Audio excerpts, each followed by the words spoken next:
Good morning, everyone. Kia ora katoa no mai haere mai. We're going to get started. I'd like to introduce Zoe from the University of Canterbury HIT Lab, who's going to talk about the parable of signing gloves. Please, Malcolm, for welcome.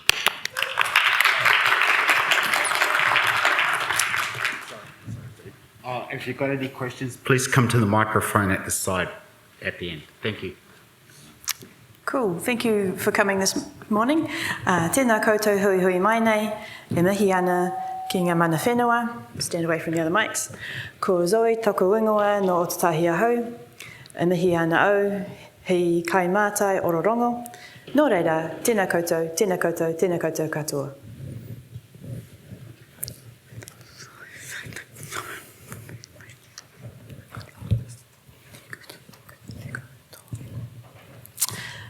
So I have three sources of professional imposter syndrome today. I'm talking to you about co-design with the deaf community at a gaming conference.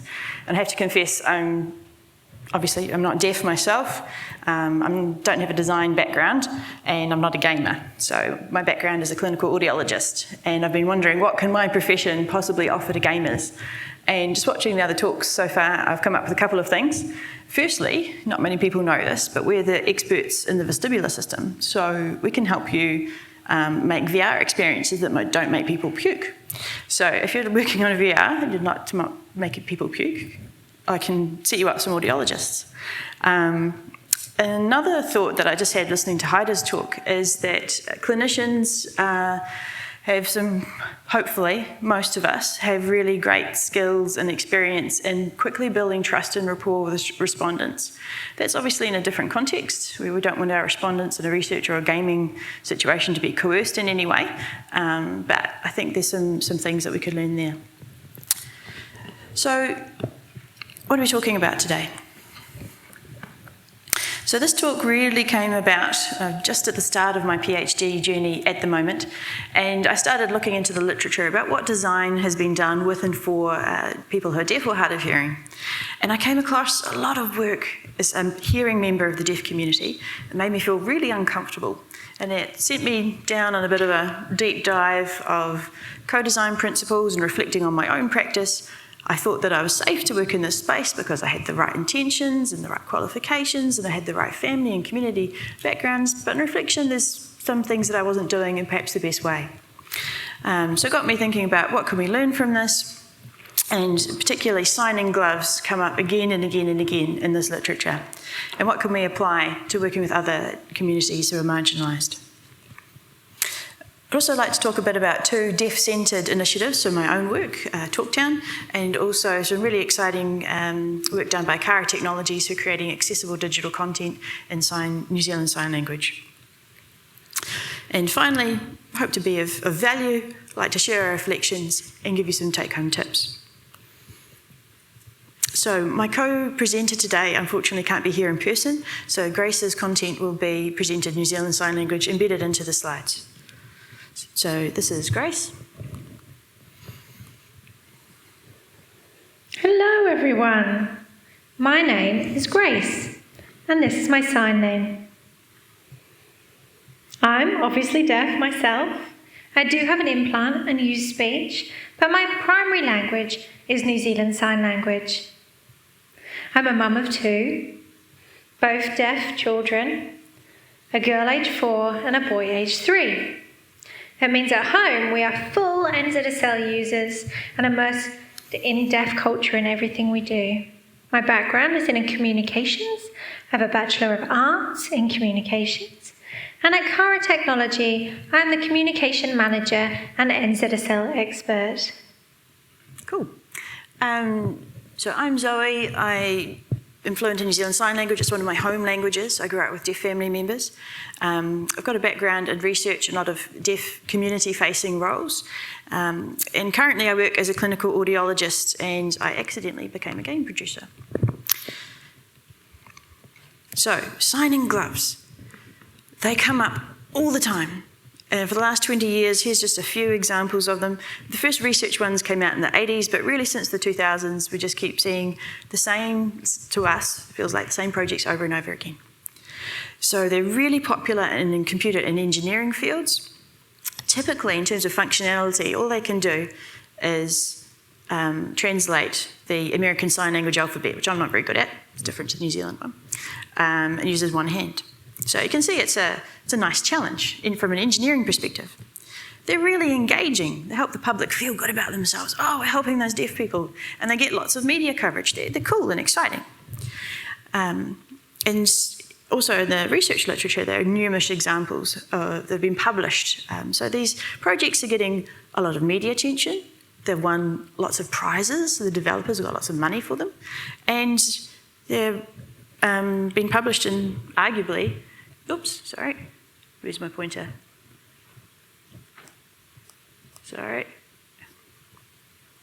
Arguably the most prestigious journal in the world. So from Nature there, they've had to just do another retraction on some of their dialogue around how they describe deaf people recently. So that's cool, right? Well, the deaf community, there's been a lot of dialogue about these projects online. So typically these teams are typically from an engineering background. They're hearing people who don't have any connection to the deaf community. And the deaf community were just getting a bit frustrated. And this is really nicely illustrated in this article from 2017 published in The Atlantic that sort of spells out what the issues are around some of these projects and this phenomenon of signing gloves that's been going on so long. I've also, I guess, had some sort of official complaints from deaf people and linguists in universities. For example, Professor Carol Padden, who's deaf and a linguist herself. She was the Dean of Social Sciences at University of California. I'm just going to move on there because I've got myself in a tongue tie. And she said, hey, look, our university shouldn't be working on these projects. It's not okay. And she had all these other co-authors. And then the next year, another department published work on the same sort of project. So the deaf community feel frustrated that they're not being listened to.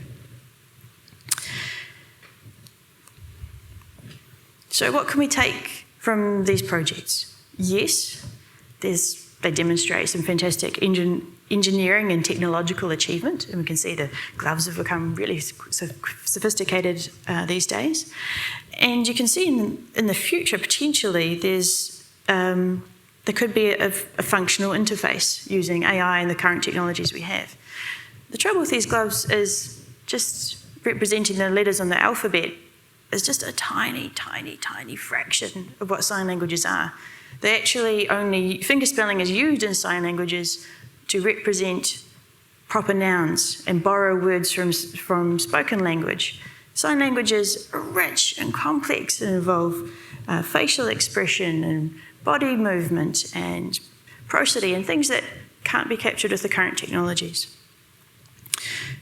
So that's what they're good at. What are some problems? They come from a unidisciplinary approach. As I said, they're coming from an engineering perspective. There's been a lot of problematic media reporting and language use reflecting an ableist perspective.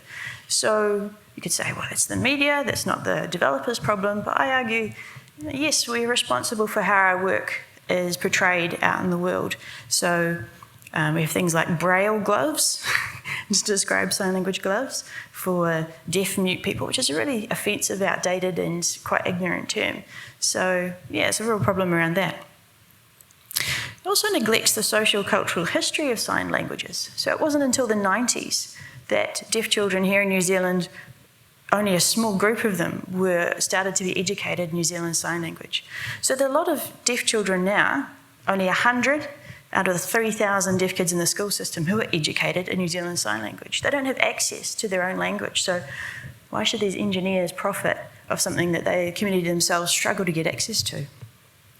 It's appropriation of cultural capital. They're benefiting from taking this language that they don't understand. And here's a really big one. It detracts from the self-identified priorities of the intended users. So all this media attention and dialogue is generating a lot of focus on technological projects. They're actually detracting from the issues and stories that the deaf community themselves would like to be raised. So how can we avoid such pitfalls? So there are lots of models of co-design. One that really speaks to me is Beyond Sticky Notes by Kerry-Ann McKercher. And before you even engage in co-design practices and principles, you need to go in with the right mindset. So that's something I've been reflecting on a lot lately. Two big ones for me are elevating the voice and contribution of lived experience. So I was getting a lot of information and feedback and even game input into my product from the deaf community. How is that recognised and acknowledged and valued? And the other one, being in the grey. I guess I've learned if you think you're doing co-design right and you're safely working in a new space, you're probably missing a whole lot of important stuff. So I've spent a lot of time in the grey lately. And things like hospitality, I think there's a lot of parallels with manaakitanga and kaupapa Māori way of working. Haida mentioned the braided rivers approach, reflecting our wonderful braided Canterbury rivers, and I really like this model. It's really helpful for me as a Pākehā researcher. It acknowledges that I'm coming from this Western paradigm, and there are great tools and things that we can use from a Western science perspective, and that needs to be woven in with a kaupapa Māori method to come up with a shared understanding of what something should look like and what's good and what's not. So I find that really helpful. So, talked a little bit now about my work. So the problem that I'm working on is social isolation in deaf children. As I mentioned before, only 100 of these 3,000 kids are educated alongside hearing peers. The rest out, to be honest, in the wilderness. They're in the mainstream schools. They typically have hearing parents, so they have no role models of how to be deaf, how to advocate for themselves, what to do when a communication breakdown occurs. And this is a real problem because if you're socially isolated, it can lead to difficulties, obviously, with your mental health, but also you're not engaged in peer learning in a classroom, so you're not going to have meet your academic potential, and it can cascade to poor life outcomes. And so what I wanted to find a way to empower these kids with and give them the role model that they're lacking in real life, unfortunately, at the moment, is knowing what they need to be able to communicate effectively and having the confidence and skills to do something about it in a clear and friendly way. So why a game? Well, I think it's a perfect medium to try and learn some of these skills and have the safe space to practice them.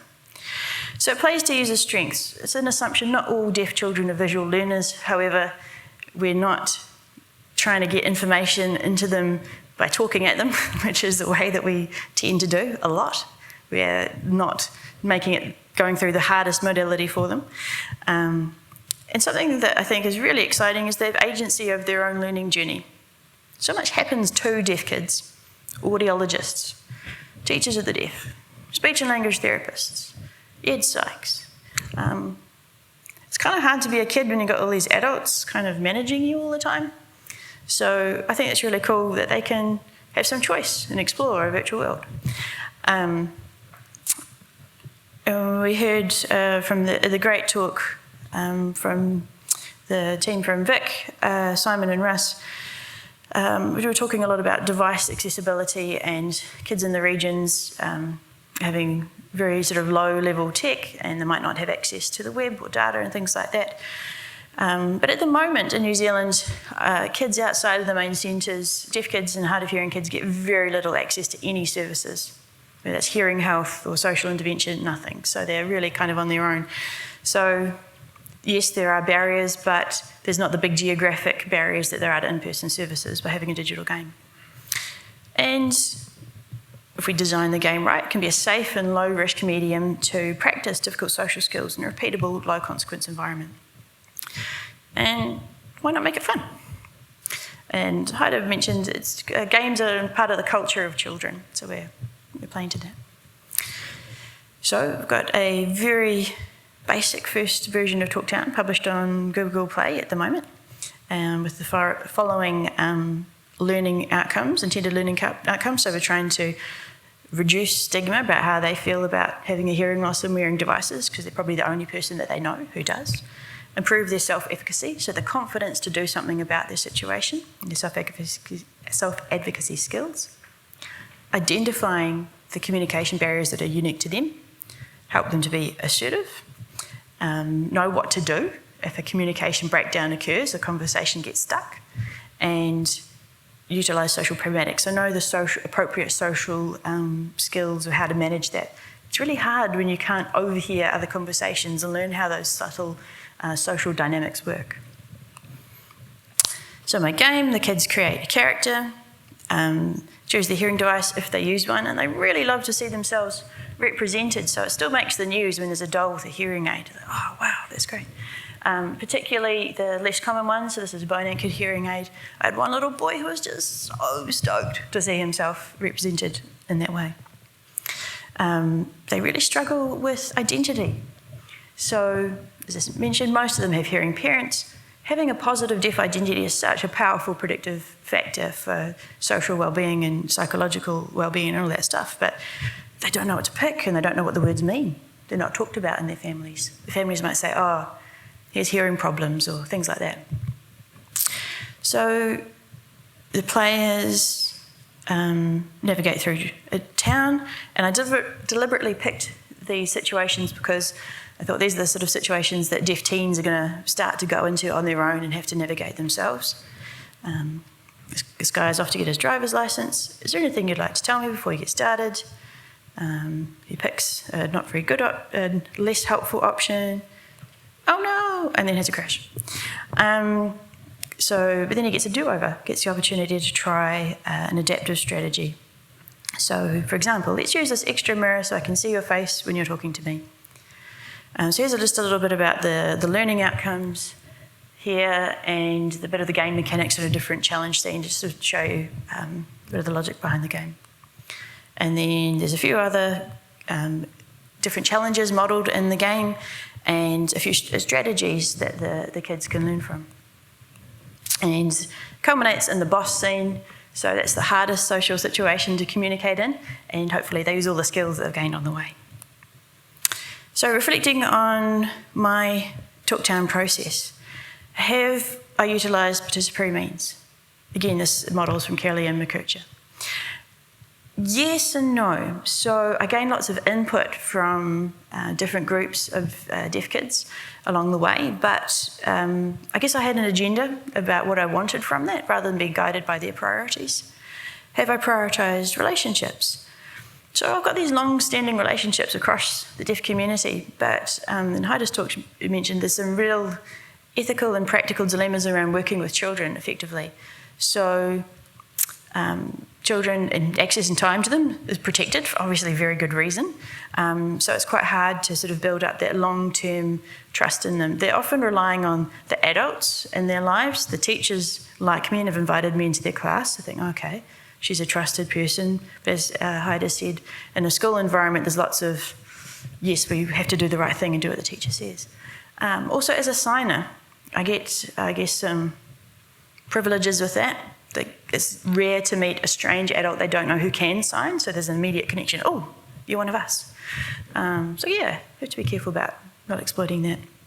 And I haven't prioritised relationships across the gaming industry very well, so that's something I need to do better. Have I built capacity? No, I haven't. I've taken without actually giving back. And Heidi mentioned, should you create a product if you're not in part of the intended user group yourself?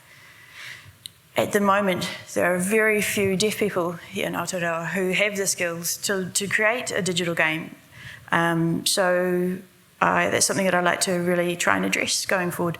So build workshops to support the kids to design their own games for their priorities. For example, communicating directly with their hearing classmates, things like that. Have I shared power? I think that goes back to building capacity, but also showing how I've used the information that I've got from the deaf community. So something I want to do after this conference is just create a lot of media content and newsletters and show directly how I've used information that I've got from the community. For example, the driving scene. I just put out a Facebook post. Hey guys, how did you learn how to drive as a deaf teenager? And I got their lived experience. So I want to be able to go back and show them, this is what I did with your information. And now I'd like to hand over to Grace to talk about Kara Technologies. Now I'm excited to share with you what Kara Technologies does. Kara Technologies is a new company that was established 5 years ago, and this is its sign name. And it has deaf at its centre. with the aim to create accessible resources using sign language. We create this accessibility through the use of a digital human, an avatar. And we use advanced motion capture to do so.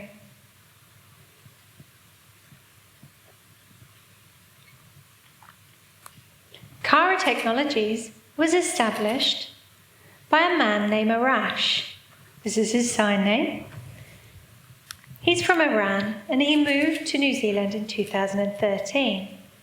He came to study his electrical engineering PhD.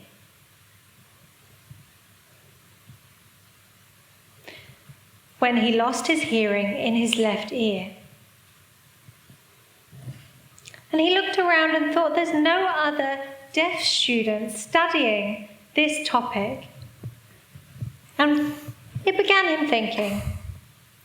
So he thought, I'll meet with the team at Kelston Deaf Education Centre, that is now called Ko Takareo Deaf Education New Zealand, to talk about how more deaf students can achieve in higher education and understand the barriers that are faced by the deaf students in their learning journey through education.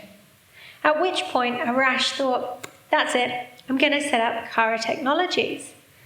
And I'm going to start creating books in sign language using an avatar. Spoken and written English is so different to sign language. The grammar is so different.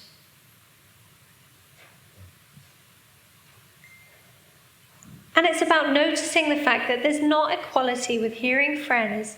There's a lesser standard of access to information for NZSL users or deaf and hard of hearing children. And the access to world events and different education is not equal for deaf and hard of hearing students. So the aim of Kara Technologies is to create something that is accessible and equal to hearing peers.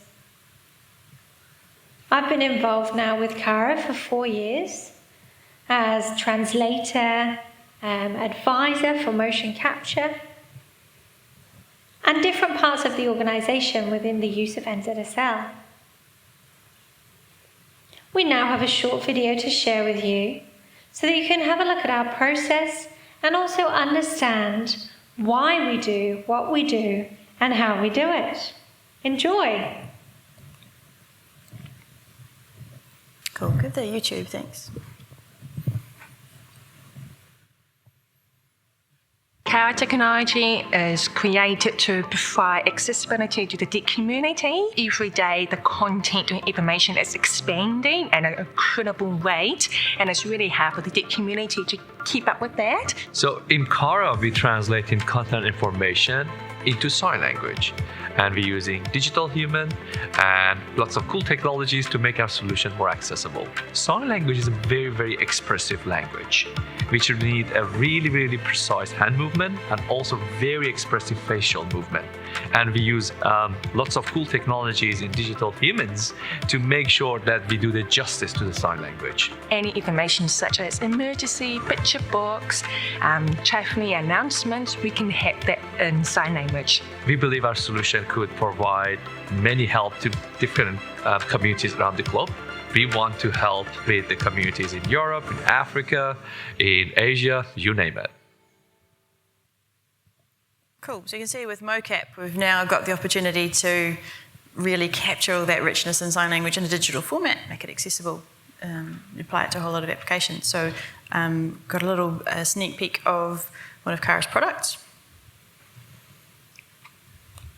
Oh, sorry, click off the YouTube, yeah.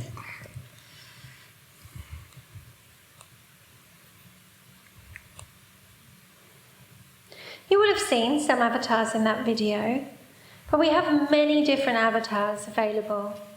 In a recent book that we just released called The Hungry Caterpillar, you can have a look at the different and new exciting avatar that we've used for this book. Take a look.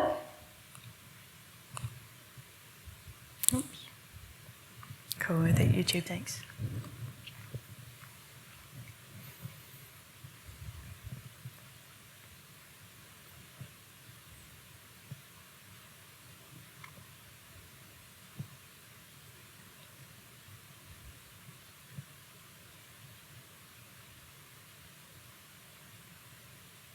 He was a beautiful butterfly.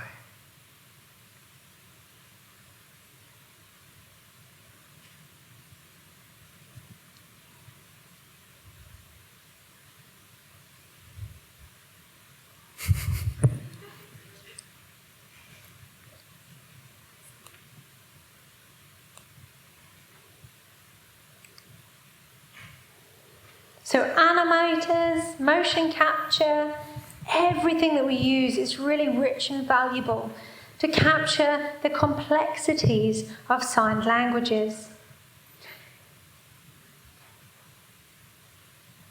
And we ask teachers for feedback from students and from themselves, and their feedback has been that it's super engaging for the students, that they really feel that they can access the information.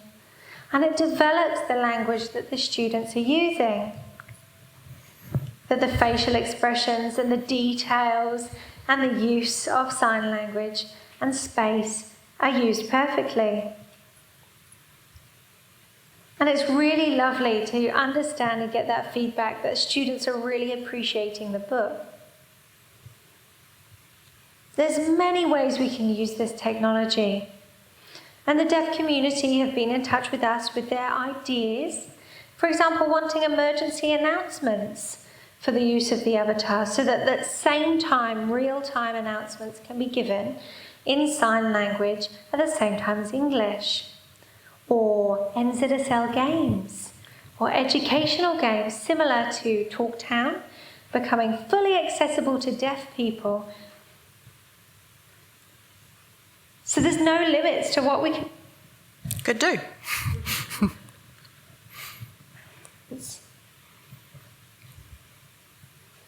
Kara Technology are really keen to have as much participation as possible with the community. We want to enhance our relationships. Relationships are so important to building our capacity. Prioritizing those relationships is key. Because the potential for this technology going forward is unlimited. So ensuring that we are sharing the power that we have and that we achieve by really giving responsibility to Kotakarei, to the deaf community, and not Kara Technologies taking control of everything. So it's really amazing that in collaboration with our deaf community, we can achieve so much more. Cool. So what are our suggestions for working with marginalised communities? Try to boil it down to a few. First one, really big one, do no harm. Examine your motivations. Are you making something for the community that actually want it? Should you be the right person to lead that project? Could you get some support somebody else to? Or who do you need to add to build your team? Another really big issue in the deaf community, and I've heard other communities as well, for example, Māori communities, is the same individuals tend to get burdened with all the requests and to be on everything. So maybe that's the most visible person. Maybe in the case of the deaf community, it's the most assimilated person who can speak English as well. But they may not be your actual target users. And so those people can get just absolutely bombarded with requests. So think about who you approach as well. Are you taking attention away from the community's identified priorities and you go, yeah, I've got some great media coverage? Is that detracting? Building long-term relationships. So get to know the organisations you want to work with.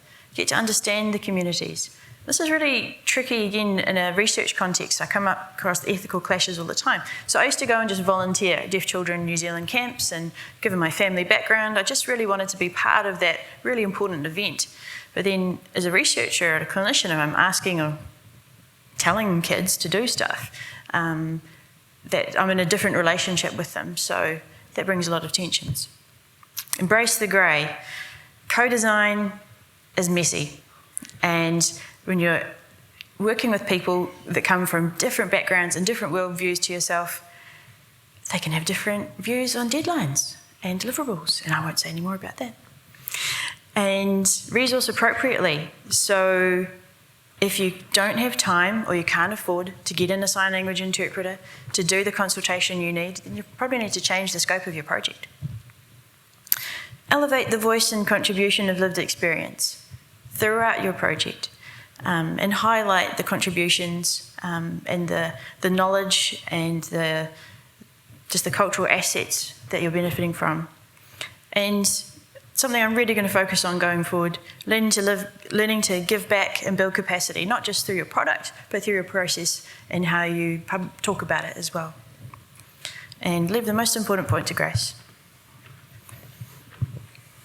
So some information and a suggestion is never ever create a product for a target group or community unless having them included in every step you take and every decision you make. Quote being, "Nothing about us without us." So before I finish... Oh, and that was editing fail.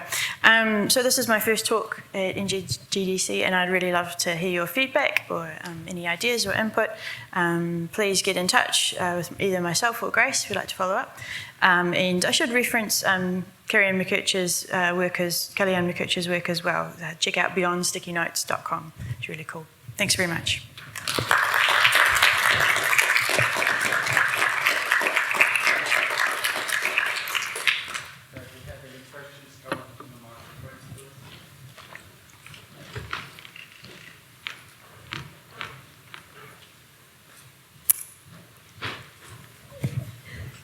Thanks, mate.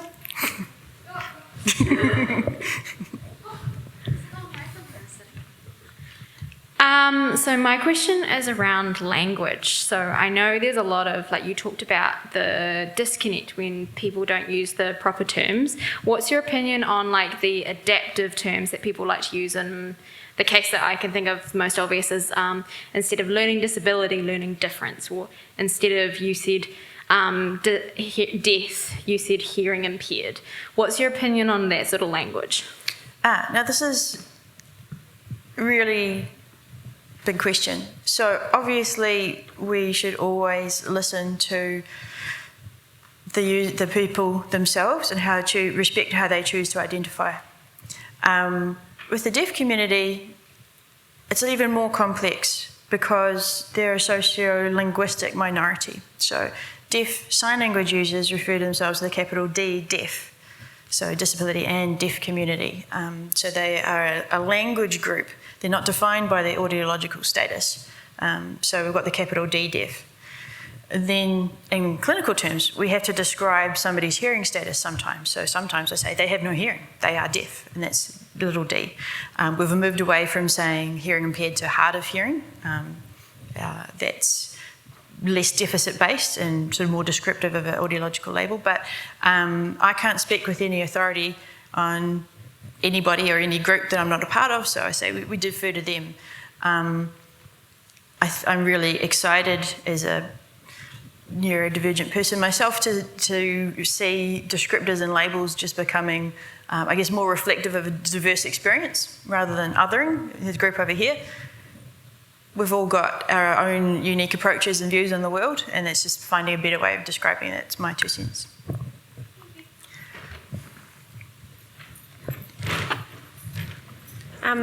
Forgive my ignorance.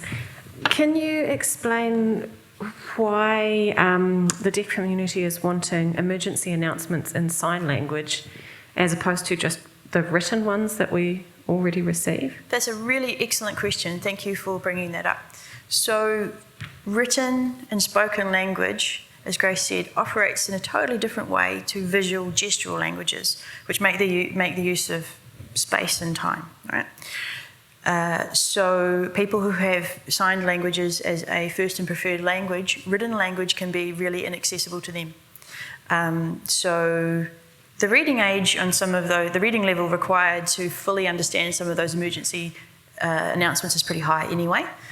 For someone with sign language, I'm not going to quote the statistics, but historically, deaf children, people who grew up with sign language as their first and preferred language had extremely low primary school levels of literacy throughout, even though their sign language literacy might be really high. So it's not accessible to them.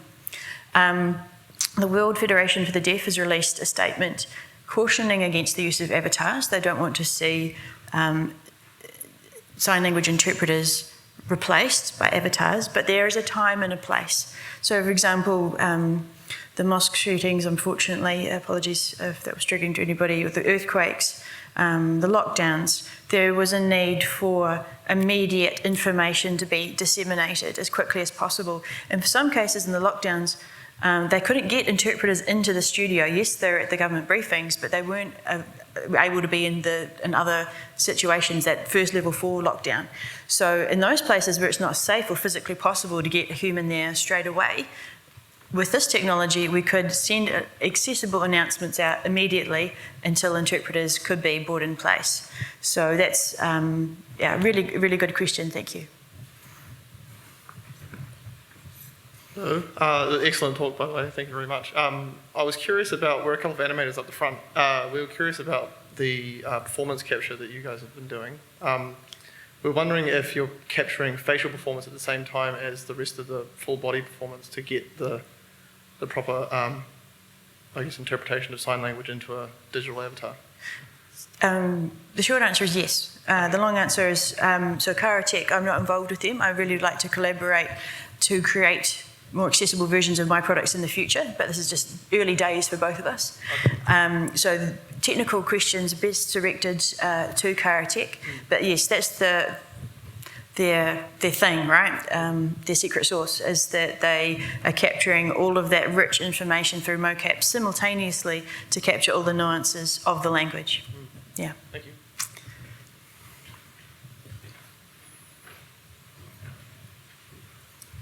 Hi.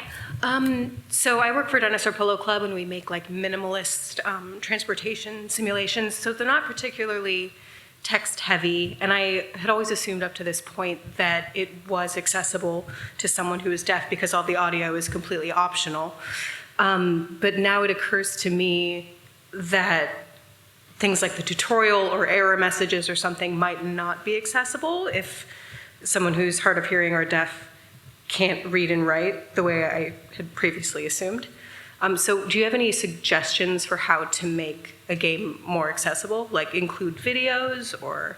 Yeah, thanks. That's a great question. So there are lots of cheap and easy and lo-fi ways to do that. One of them that I use is just checking the readability of text.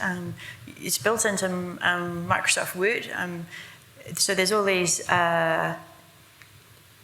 established measures of how hard something is to read, and it's based on the complexity of the words, the number of words per sentence, how frequently that, is it a jargony word, things like that. So they take all the formulae take all that into account, and yeah, they're freely available. So you could run your text through one of those, and you're most welcome to contact me if I could send you some examples of that. Signing, yeah, it would be great. You could have a static signing. You'd need to pay for the translation of that into New Zealand Sign Language by an official translator.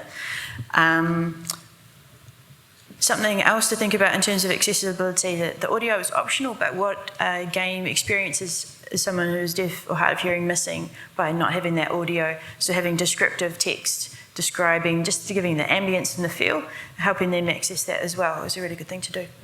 Thank you.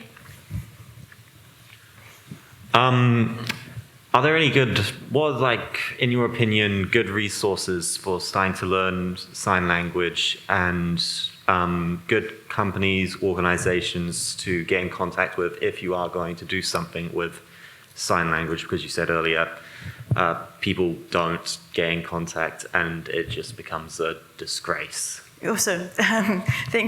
Awesome question. Thanks so much. So there's another talk on here that has all those leads, but and I can certainly send them through to you if you'd like to get in touch. Just for everybody, learn NZSL. Just Google that, and you should come up with it's free. Equivalent to the night class curriculum, so the Introduction to New Zealand Sign Language, freely available to everybody. It's funded by government, so you can all get into that. I encourage you to always learn from a deaf qualified tutor. Of course, and I've given another talk about cultural appropriation in YouTube of sign languages. So make sure that your tutor is a member of the New Zealand Sign Language Tutors Association, so they're taught in how to teach sign language. So the overall story is from deaf people themselves, and here I can send you links to the reputable sources of information. In terms of translating content, there's a deaf-led company in Auckland called, name escapes me, Sonia runs it. But yeah, there as well as sign language interpreters, we have deaf who are language experts and can translate the content for you as well. So I can send you all those links if you're interested. Cool. Thank you very much. So